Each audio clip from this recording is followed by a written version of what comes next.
할렐루야. 네, 우리 2층에서 예배 드리시는 분들, 또 3층에서 예배 드리시는 분들, 또 영상으로 예배 드리시는 분들, 한 주간 동안 잘 지내셨지요? 네, 주의 은혜와 평강이 늘 함께 하시기를 축원합니다.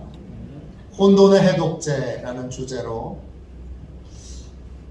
어려운 이 시대를 어떻게 헤쳐나가며 잘 살 수 있을 것인가를 1월, 2월, 3월 동안 같이 말씀을 나눌 예정입니다. 오늘 세 번째 시간입니다. 무너진 삶을 회복하는 힘, 무너진 삶을 회복하는 힘, 지난주에 이어서 오늘 함께 더 말씀을 나눌 수 있도록 하겠습니다. 우리는 지금 치열한 인생이란 전쟁터에서 삶을 살아가고 있습니다. 인생의 전쟁터에서 우리는 수렁에 빠지기도 하고 또 실패를 경험하기도 합니다.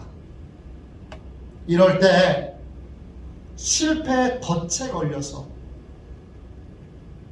나 자신을 영원한 실패자로 낙인 찍지 않도록 우리는 깨어 있어야 합니다. 실패와 상처와 고통을 극복하지 못하면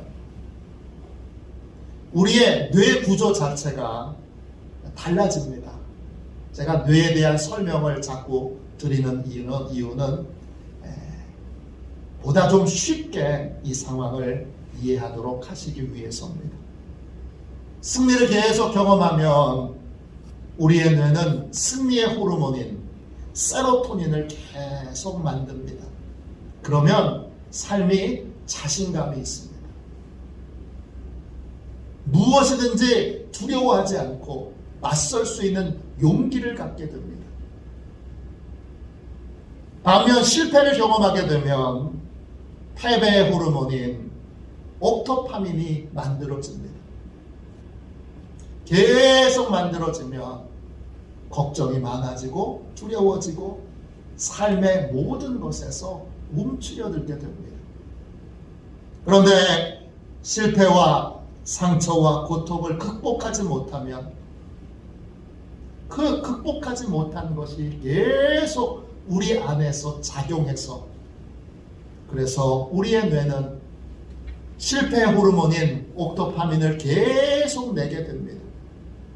그러면 그게 계속 나오니까 우리가 어떻게 되느냐 하면 매사에 부정적이고 무기력하고 위축되고 늘 두려워하는 삶을 살아가게 됩니다. 이런 사람들은 사소한 작은 문제, 별일 아닌 문제를 만나도 이걸 최악의 상황으로 연결해서 최악의 상황으로 이어질 거라고 생각합니다. 그래서 작은 일도 자기의 에너지 전부를 다 써버립니다. 금방 탈진하고 금방 번아웃 됩니다. 또 매사에 충동적으로 행동합니다. 각종 유혹과 중독에 쉽게 빠집니다. 이런 사람들은 늪에 빠진 것 같습니다. 무너진 삶은 늪에 빠진 것처럼 허우적거릴수록 더 깊이 빠집니다. 여기서 빠져나오려면 하나님의 도우심이 필요하고 이 늪에서 빠져나오기 위해선 하나님이 주시는 구원의 진리가 필요합니다. 그래서 다윗은 실패에 허덕일 때 그 실패에서 빠져나올 수 있는 구원의 진리를 하나님께 알려달라고 구합니다. 시편 69편 13절입니다. 하나님이여 많은 인자와 구원의 진리로 내게 응답하소서. 무너진 삶에 늪과 같이 계속 빠져들어가는 실패와 절망의 삶에서 건져내려면, 구원을 받으려면 구원의 진리를 붙들고 있어야 되고 구원의 진리를 삶으로 실천해야 합니다. 구원의 진리는 간단하게 여러분 4가지로 정리할 수 있습니다. 지난주에 한 가지를 같이 나눴습니다. 무너진 삶에서 빠져나올 수 있는 구원의 진리는 무엇입니까? 첫 번째 진리는 나는 하나님께서 사랑하시는 보배롭고 존귀한 하나님의 자녀라는 진리입니다. 나는 특별한 하나님의 사랑을 받는 하나님의 자녀입니다. 나는 일의 성과 때문에 사랑을 받는 게 아닙니다. 내가 성과를 냈기 때문에 하나님이 나를 사랑하시는 것이 아니고, 나는 일의 성과에 상관없이, 내가 성공하든 실패하든 상관없이 하나님의 특별한 사랑을 받는 하나님의 자녀입니다. 나는 일의 성과로 가치를 평가받는 사람이 아닙니다. 실패해도, 넘어져도, 수렁에 빠져도 변함없이 언제나 하나님의 소중하고 특별한 아들이고 딸입니다. 이 진리를 머리로 이해하는 게 아니라 가슴으로 쏙 들어와 이 진리를 믿게 될 때 우리는 실패의 순간에도 우리의 뇌에는 계속해서 나는 하나님의 사랑받는 자녀야 라는 이 진리 때문에 우리의 뇌에서 계속 승리의 호르몬인 세로토닌이 분비되게 됩니다. 그러면 실패 앞에서 주눅들지 않습니다. 상처 앞에서 스스로를 자책하지 않습니다. 실패를 성장과 성숙을 위한 과정으로 가볍게 여깁니다. 예수님의 제자들 보세요. 베드로를 보세요. 밤새도록 그물을 내렸으나 고기를 한마디로 못 잡았지만, 그러면 일반적인 사람 같으면 나는 다시는 고기 안 잡어, 그리고는 그물을 다 찢어버렸을 텐데, 베드로는 그물을 다시 씻으며 오늘은 못 잡았지만 내일은 많이 잡을 거야, 이렇게 기대와 소망이 꺾이질 않습니다. 이것이 바로 여러분 하나님의 진리를 믿는 사람의 모습입니다. 나는 어떤 상황에도 변함없는 하나님의 아들이고 하나님의 딸입니다. 이 진리를 믿을 때 우리는 어떤 상황에서도 다시 일어날 수 있는 힘, 다시 극복하고 이겨낼 수 있는 용기를 얻게 됩니다. 둘째, 무너진 삶에서 빠져나올 수 있는 구원의 진리는 무엇입니까? 인생은 행복이 아니라 사명을 위해서 살아야 한다는 진리입니다. 우리의 인생의 가장 심각한 스트레스는 고통이 아닙니다. 고통 때문에 스트레스를 받는 게 아니라 우리를 가장 스트레스를 많이 받게 하는 것은 무의미한 것입니다. 왜 살아야 하는지 모르고 그냥 인생을 살 때 스트레스를 받습니다. 왜 일을 해야 하는지 모르고 그리고 일을 할 때 그때 스트레스를 받습니다. 그리스의 신화 가운데 시지포스라고 하는 왕이 나옵니다. 시지푸스, 시지프 이렇게 불리기도 합니다. 이분이 성경에 나오는 고린도라고 하는 도시를 세운 왕입니다. 이 왕이 신화에 의하면 신에게 벌을 받습니다. 어떤 벌을 받느냐 하면 산 꼭대기 위로 커다란 돌멩이를 굴려 올리는 벌을 받습니다. 열심히 하루 종일 큰 돌을 끙끙거리면서 올려놓으면 그 돌은 어떻게 합니까? 다시 밑으로 굴러 떨어집니다. 또 올려놓으면 또 떨어집니다. 또 올려놓으면 또 떨어집니다.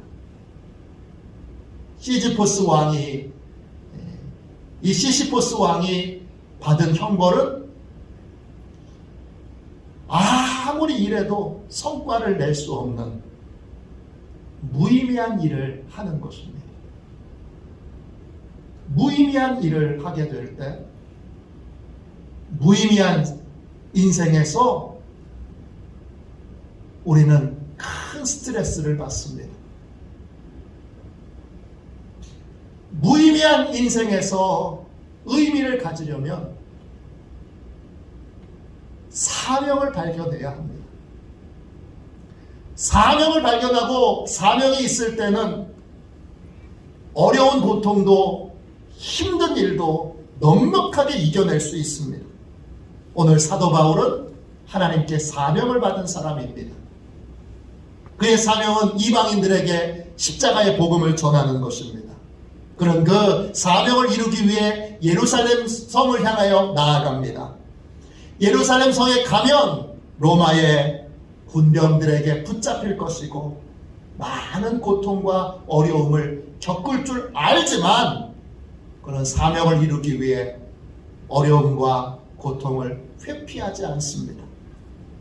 바울은 밀레도에서 에베소 장로들을 초대하여 장로들과 과거를 잠시 회상한 다음에 자신이 받은 사명을 이렇게 고백합니다. 여러분 22절 24절 보십시오. 사도행전 20장 22절부터 24절까지 말씀입니다. 보라, 이제 나는 성령에 매여 예루살렘으로 가는데 거기서 무슨 일을 당하는지 알지 못하노라. 오직 성령이 각 성에서 내게 증언하여 결박과 환난이 나를 기다린다 하시나 내가 달려갈 길과 주 예수께 받은 사명 곧 하나님의 은혜의 복음을 증언하는 일을 마치려 하면은 나의 생명조차 조금도 귀한 것으로 여기지 아니하노라.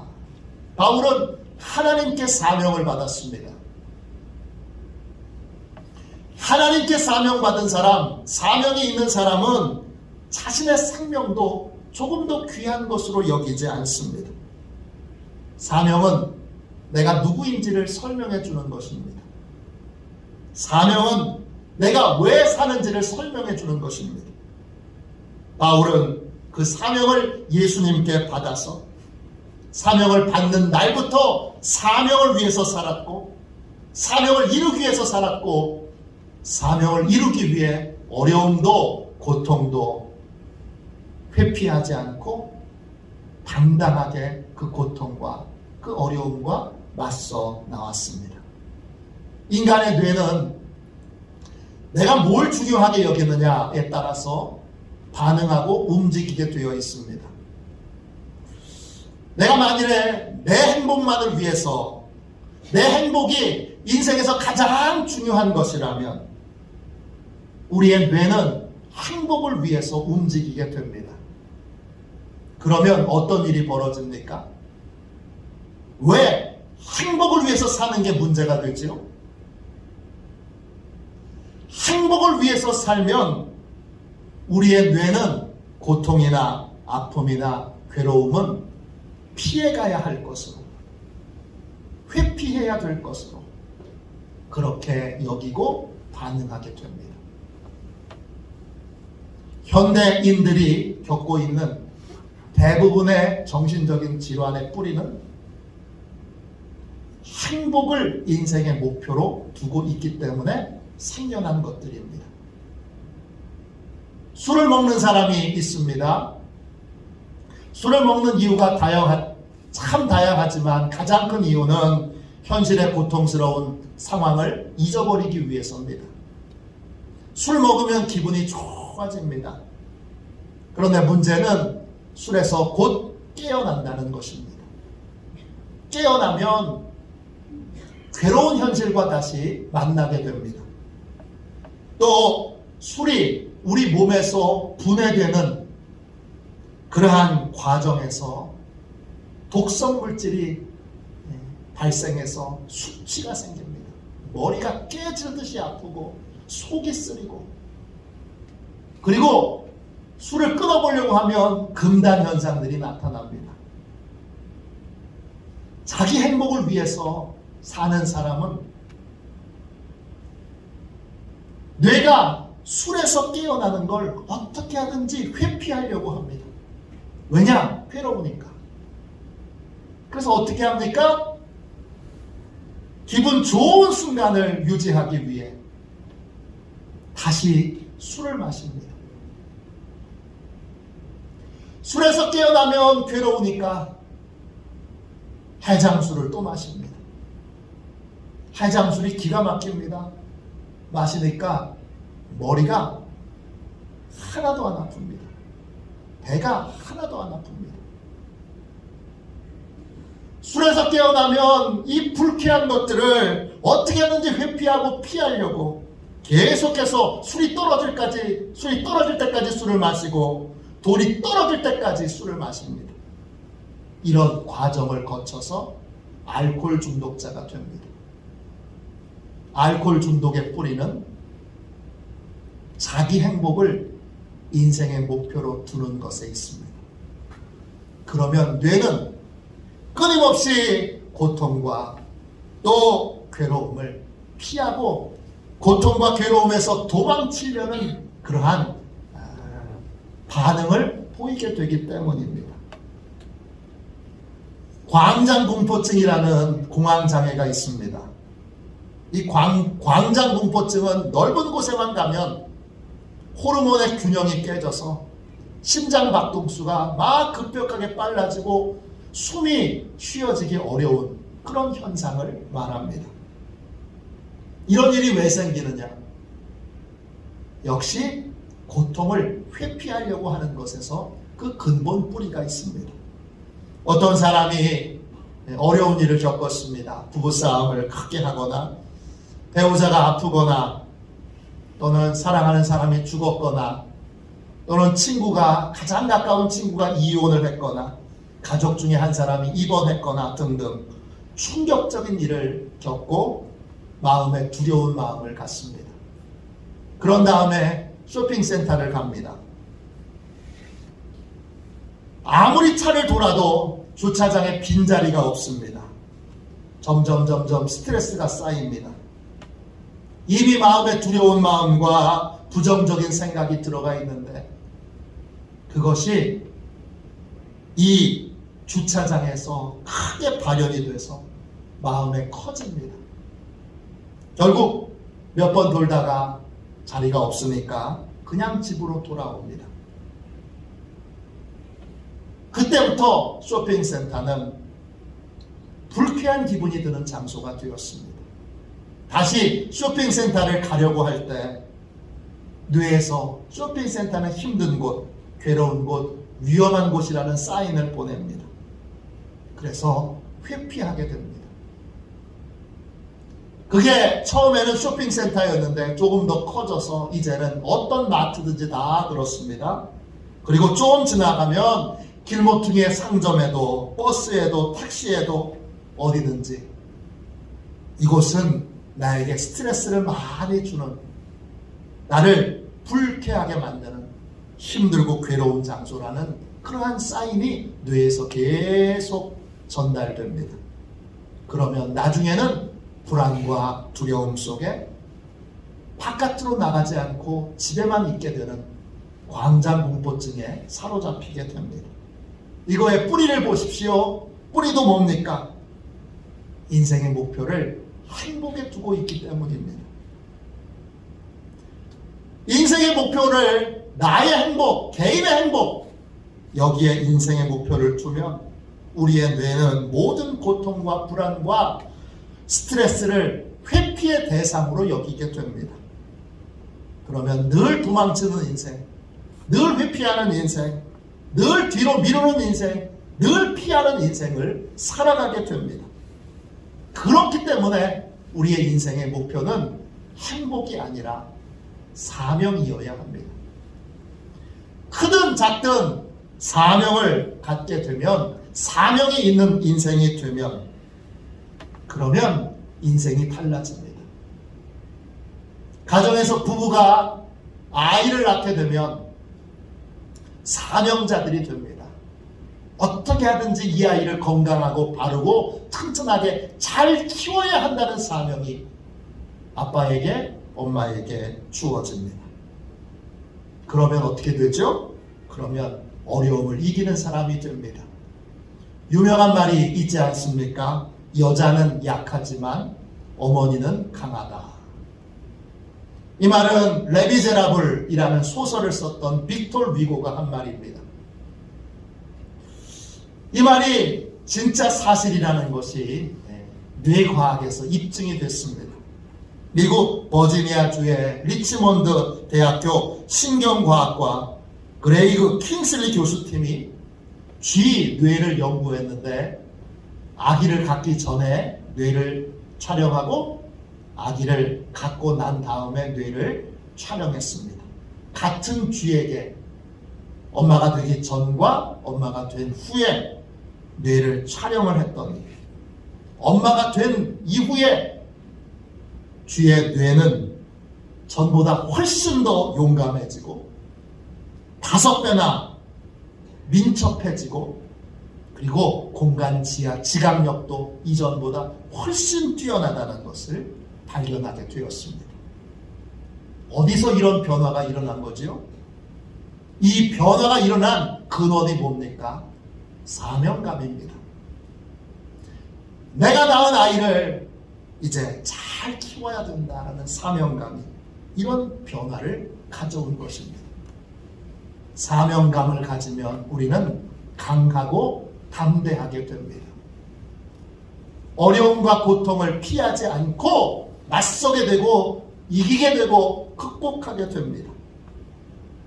무너진 삶에서 빠져나오려면,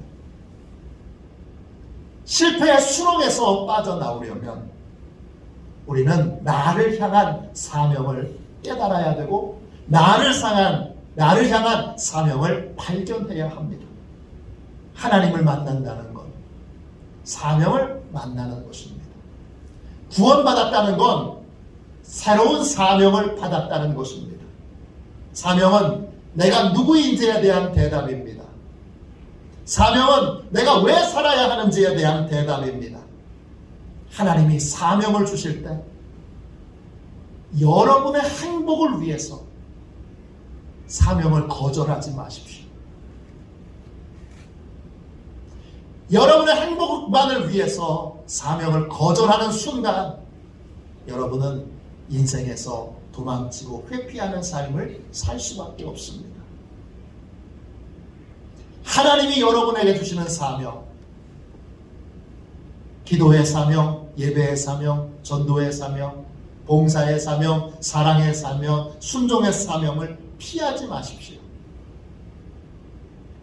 그 사명을 받고 사명을 위해서 살기로 결단하는 순간 우리는 인생의 어떤 고통도 어떤 어려움도 피하지 않고 넉넉하게 이길 수 있는 힘을 얻게 됩니다. 이것이 실패의 수렁에서 우리를 건져내게 해줍니다. 세 번째, 무너진 삶에서 빠져나올 수 있는 구원의 진리는 무엇입니까? 셋째, 인생은 일정한 규칙을 따라 삶을 살아야 한다는 진리입니다. 인간의 뇌는 하나님이 인간의 뇌를 창조하실 때 어떻게 창조하셨느냐 하면 계산하고 예측하는 기능을 갖도록 창조해 놓으셨습니다. 그 창조의 섭리에 따라 인간의 뇌는 규칙적으로 생활할 때 안정감을 느낍니다.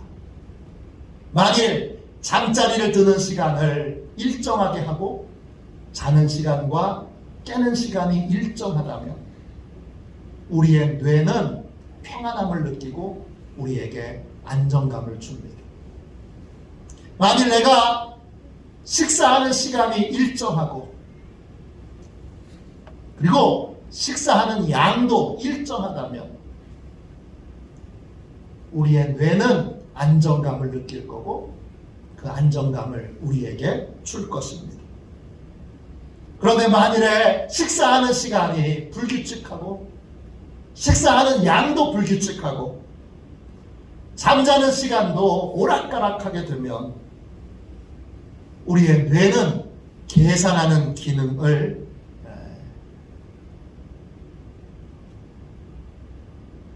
잃어버리게 되고 혼돈과 갈등과 불안에 사로잡히게 됩니다. 뇌가 더 이상 계산할 수 없는, 작동할 수 없는 상태가 되면, 그러면 뇌는 계속해서 불안과 두려움과 또 공포의 감정을 느끼도록 계속 사인을 보냅니다. 그러면 우리는 안정감을 잃어버리고 늘 불안하고 늘 두려운 삶을 살게 됩니다. 혼돈에 빠져 있을 때, 실수와 실패의 고통 가운데 있을 때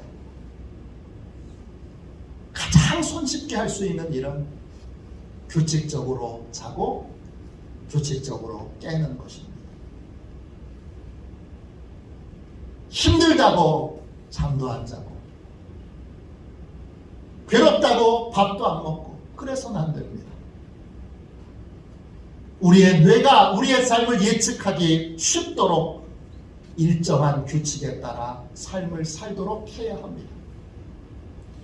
12가지 인생의 법칙을 쓴 조던 피터슨은 심리학자입니다.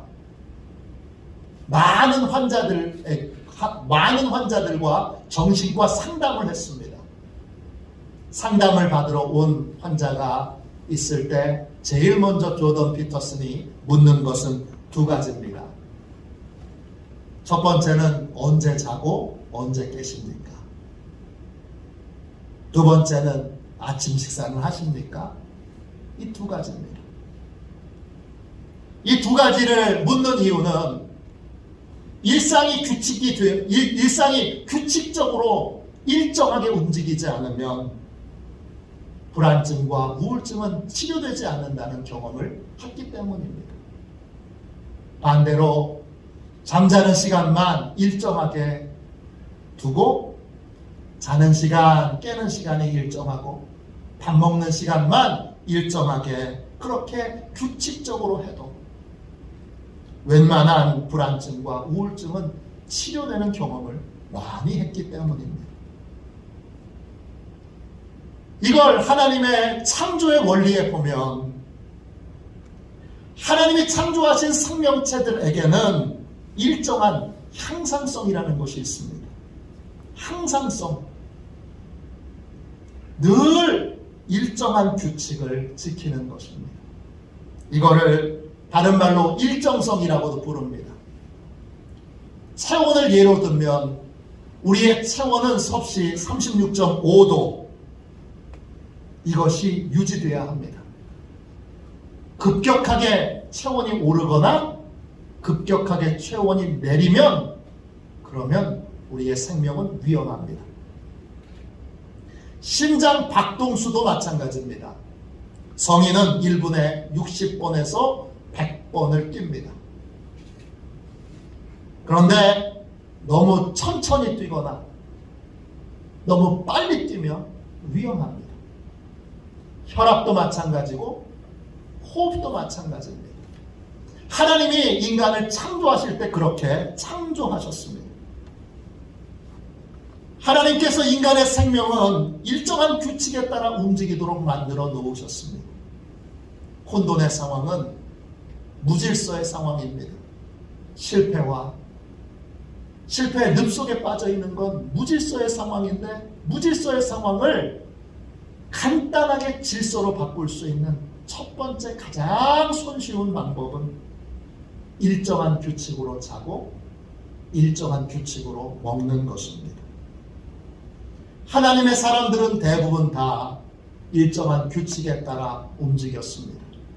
다니엘은 하루에 3번씩 시간을 정해놓고 하나님께 기도를 드렸습니다. 예수님의 제자들 사도들도 하루에 3번씩 시간을 정해놓고 그렇게 기도를 드렸습니다. 예수님도 시간을 정해놓고 기도를 드리셨습니다. 누가복음 22장 39절입니다.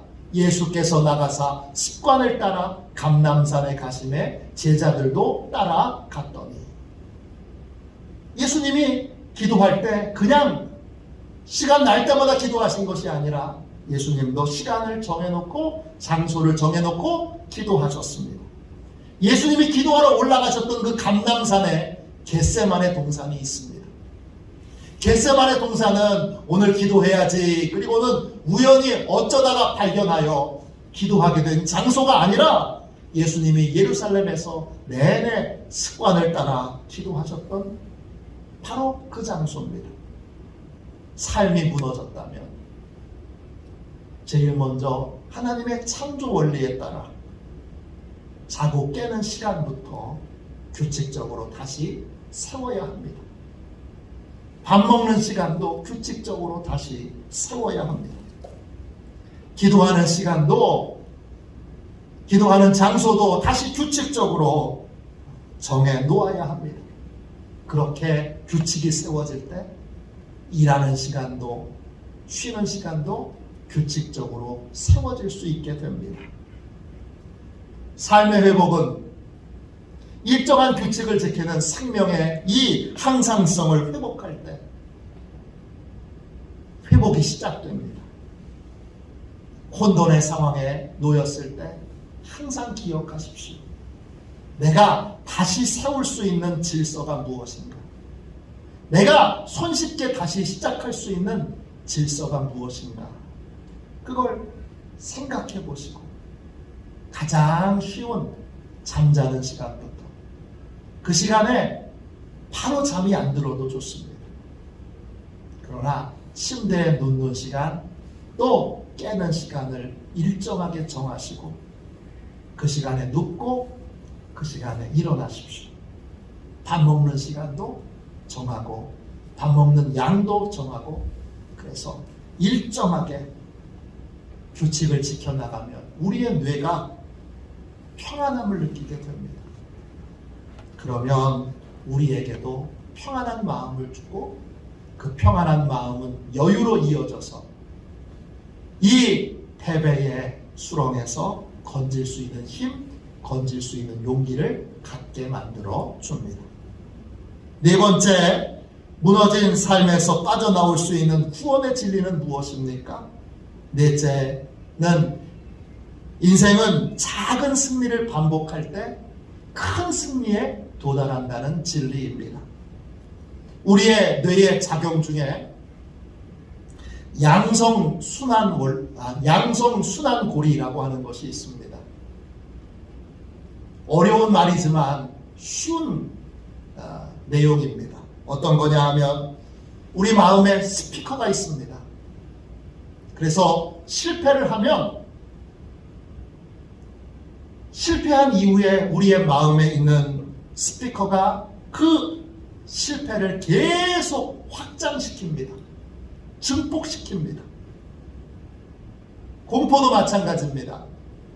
공포심을 갖게 되면 우리 마음에서 마음의 스피커가 계속해서 이 공포를 계속 확장시킵니다. 그래서 원래 실패보다 더 크게 느껴지도록, 더 심각하게 느껴지도록 만들고 원래 공포보다 더 심각하게 공포심을 느끼게 만들어줍니다. 이것이 바로 여러분 양성순환고리라고 하는 것입니다. 그런데 이 양성순환고리가 여러분 우리에게 중요한 희망을 줍니다. 어떤 희망을 주느냐 하면 이 양성순환고리가 실패와 공포에만 이렇게 작용하는 것이 아니라 성공에도 승리에도 이렇게 작용한다는 것입니다. 한 번 성공하면 우리 마음의 스피커가 계속 우리 안에서 증폭시켜서 우리에게 자신감을 불어넣어 줍니다. 한 번 승리하면 계속 승리할 수 있도록 마음의 스피커가 계속 우리에게 그 승리를 증폭시켜 줍니다. 이것을 선하게 잘 사용하면 우리는 실패와 상처와 고통에서 쉽게 빠져나올 수 있습니다. 방법은 간단합니다. 아주 작고 쉬운 승리를 매일 경험하는 것입니다. 아주 손쉽고 작은 승리를 매일 체험하는 것입니다. 대표적으로 가장 쉬운 승리는 무엇입니까? 아침에 일어나서 이부자리를 정리하는 것입니다. 하루의 시작을 이부자리를 정리하는 것을 성공하는 것으로 시작하는 것입니다. 작가 팀 페리스는 세계에서 가장 성공하고 영향력이 있는 사람 200명을 직접 만나서 그들의 삶을 관찰해보고 그들과 인터뷰를 했습니다. 그런 다음에 책을 썼는데 그 책이 타이탄의 도구들이라고 하는 책입니다. 우리 젊은이들이 많이 읽고 있는 책입니다.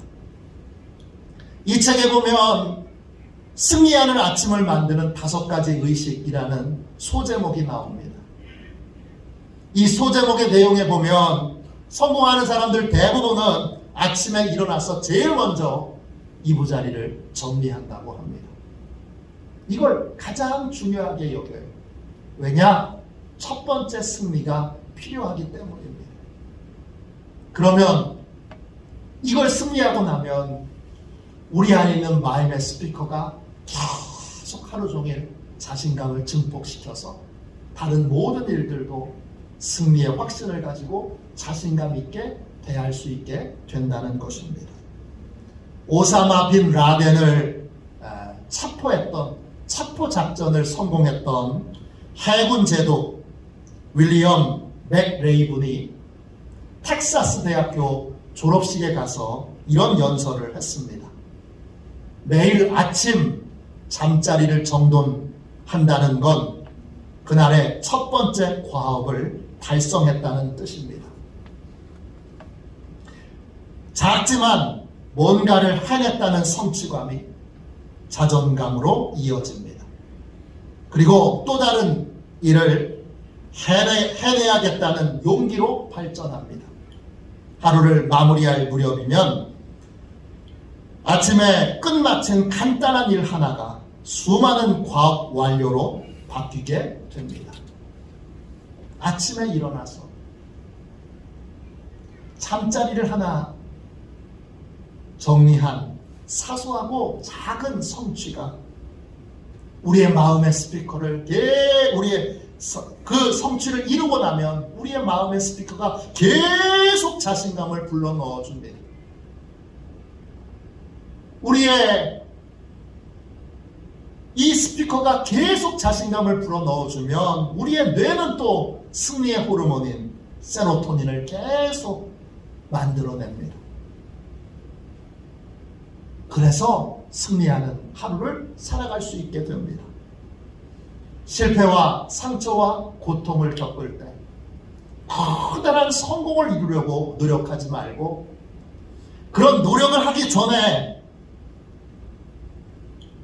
아주 작고 사소한 성공을 먼저 이루도록 그렇게 애를 쓰십시오. 아침에 잠자리를 정돈하는 것부터 또 책을 한 권 처음부터 끝까지 다 읽어보십시오. 성경책을 처음부터 끝까지 다 읽어봐도 좋고 아니면 성경책을 다 읽기가 시간이 많이 걸리잖아요. 그러면 마태복음 한 권이라도 아니면 더 작은 책인 요나서 한 권이라도 다 읽어보십시오. 그 작은 승리가 큰 승리로 이어집니다. 하루를 나는 기도로 시작해서 기도로 끝마쳐야지. 그리고는 하루를 기도로 시작해서 기도로 끝마쳐 보십시오. 그러면 그 승리로 또 다른 승리가 여러분에게 임하게 될 것입니다. 일기를 쓰거나 수필을 꾸준히 써보십시오. 큰 성공이 아닌 작은 성공을 하면 끊임없이 마음의 스피커가 우리를 자신감 있는 사람이 되도록 무엇이든지 용기를 갖고 담대히 할 수 있는 사람이 되도록 그렇게 만들어주고 우리의 뇌는 승리의 호르몬인 세로토닌을 끊임없이 계속해서 만들어낼 것입니다. 성경의 인물 중에 이 부분에서 탁월했던 인물은 다윗입니다.